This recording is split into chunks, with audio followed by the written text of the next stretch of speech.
welcome back. So today we're going to practice Kapaalabhati, or breath of fire. So it can be practiced in a seated position or often in a standing position, and even in some more challenging yoga poses like a chair pose I've done in Kapaalabhati before. This is a great exercise for stimulating digestion, waking up the body, your energy systems, building strength, confidence, stamina, massaging all of your internal organs. It may help in weight loss if you're doing it consistently for a few minutes every day, because it builds that internal heat, or tapas, that helps us to digest our food more efficiently.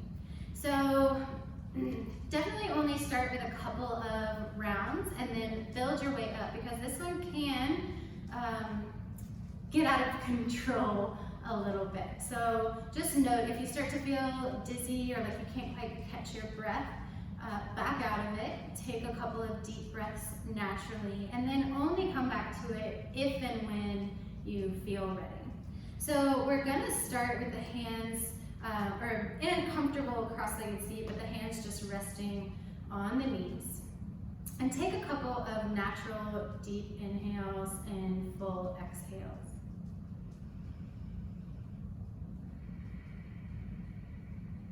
So just sort of introducing to the body that you're ready to begin a short practice here. Beginning to exert a little control over your breath.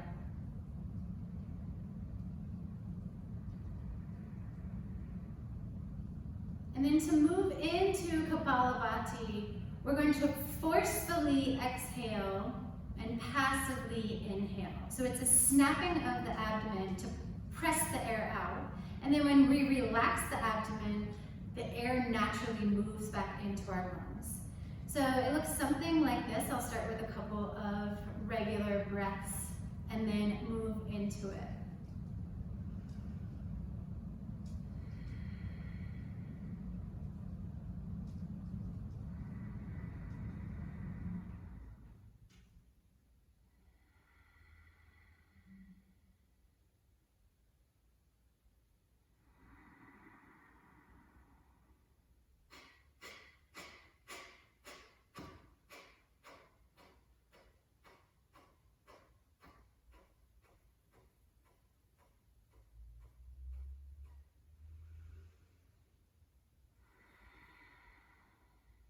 So it kind of takes a while to get the hang of it. And some of you will want to go really fast, and some of you will want to go really slow. I feel like for me, it just sort of depends on the day. It's not a pranayama that I would suggest you counting off for your students, because everyone's going to be a little bit different. But maybe just set a time of 10 seconds or 20 seconds that everybody practices, and then a period of time for rest, and then practice it again, maybe even 1 or 2 more times, so a total of 3 in a class. So let's do it again twice more, taking a deep breath in. Full exhale. Inhale in. And then snap the abdomen to force the air out.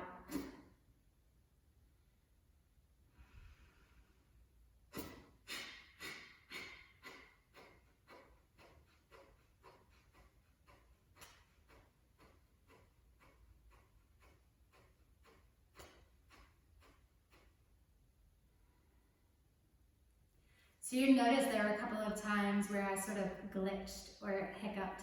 So that is from keeping tension in the face, in the mouth. So that's one of the things to look for with your students. If they're trying too hard to control it, the face really needs to be relaxed, the mouth relaxed, the tongue relaxed, so that the only control we're exerting is that abdominal snap. So pulling that diaphragm in and up, pressing the air out, and then allowing it to move back in very easily.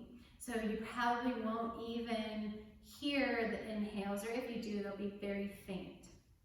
So one last time before we finish up, taking a couple of deep breaths here. Things to watch for your students is shoulders starting to hunch or curling forward, or lifting the head really high. Everything should be very relaxed here. all the tension melting out of the face.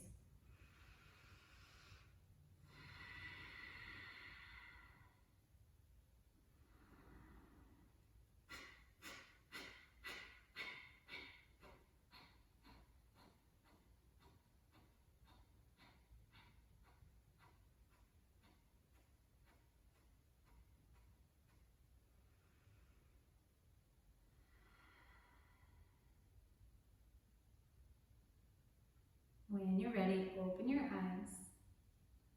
Just notice any sensations in your body. So for me, when I do Kapaalabhati, I feel like I just did a little mini ab workout, which as you can see, if you practice every day, you really start to strengthen all of those abdominal muscles and start to massage your internal organs and just sort of get everything in the center of your body working a little more optimally.